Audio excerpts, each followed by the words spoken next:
I've been asked to comment on the presentations of Efraim Palvanov, which have become quite popular, I understand.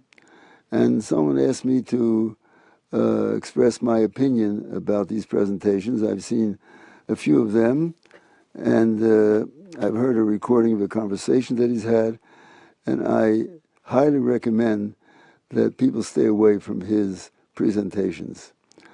First of all, he presents Torah She'Baal Peh as something which is up to a person to decide whether he wants to keep it or not. For example, tefillin, he says, are developed from some ancient custom where Egyptians used to wear tefillin on their head. He shows pictures from Egyptology that they wore, or certain women wore these ornaments on their head. They found remnants of tefillin. He says originally were a different form, and slowly they developed into our tefillin. And because he discounts the whole idea of Torah She'Baal Peh, that we wear tefillin, or the Halacha of tefillin and Torah She'Baal Peh. In other words, he's questioning Torah She'Baal Peh. That's not a Jewish thing. That's against the Torah. It's against the Yud Gimel Ikrim of Torah.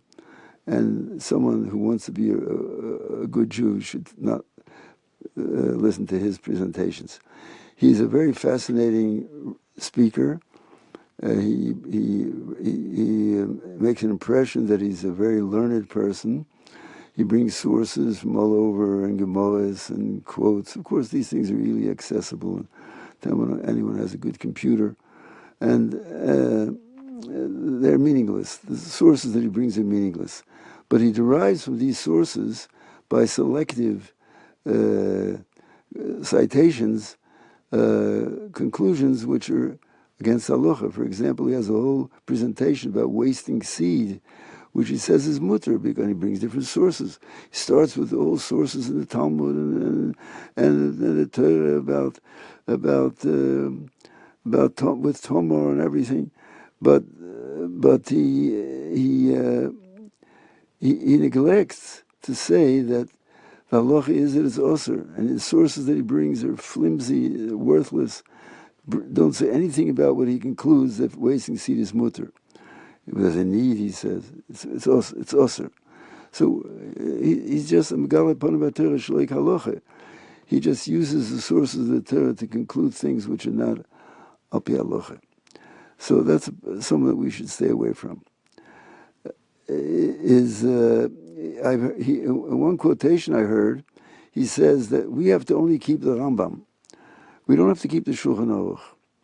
And he says the Mishnah Berurah is a new religion.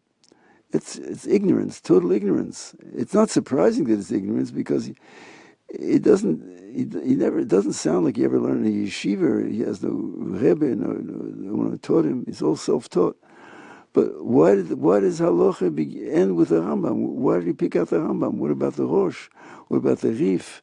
What about all the Rishonim after him? And the Shulchan Aruch is nothing but a compilation of the Rambam and other opinions that disagree with him, and the Ramo and other list of Rishonim that disagree with these three.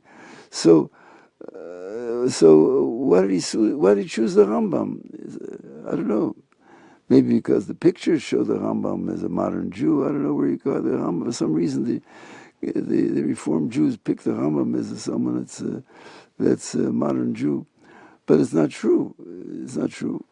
And the Shulchan Aruch is the Masoret of the Jewish people. What's the Halacha? Till this day, the Vilna Gaon kept the Shulchan Aruch, right? And the Shulchan Aruch is an evolving thing. The tshuvas that are written nowadays apply to shilas that are current. The modern problems that come up, they're all based on the Shulchan Aruch, and they're all based on the Shach and the Taz, and all the Gedolim that spoke about the Shulchan Aruch. Why does Halacha stop with the Rambam? It's just total ignorance. I don't know if it's deliberate ignorance or it's the bliss of ignorance, but he should not be relied on. And he denies Torah She'Baal Peh, denies the Masoret of the Jewish people. For example, this thing I mentioned before, that tefillin began with the image of the in Egypt of women wearing something like tefillin on their head. The Gemara mentions, doesn't go to Egyptology for this, because the Gemara mentions in Shabbos and a Mishnah that there's a thing called totofos, which is a woman's ornament. The word totofos means an ornament, except our ornament in Torah She'Baal Peh says that we put inside that ornament parshas of tefillin, and according to certain specifications of Torah She'Baal Peh, and Halacha Sinai. So it's meaningless. Showing a picture is meaningless, but very impressive. He's a man who knows Egyptology. So again, he's a person that with a lot of fluff, very beautiful presentations, they're all in color and interesting, and the topics are very interesting. They have sometimes pornographic pictures accompanying his presentations to attract the public. So he's someone who's not an authority on Judaism, and the sources that he brings are irrelevant to the conclusions that he brings, and the premises that he makes, that there's no Torah She'Baal Peh, there's no Halacha Moshe Sinai, are all false. Therefore, one should stay away from Efraim Palvanov.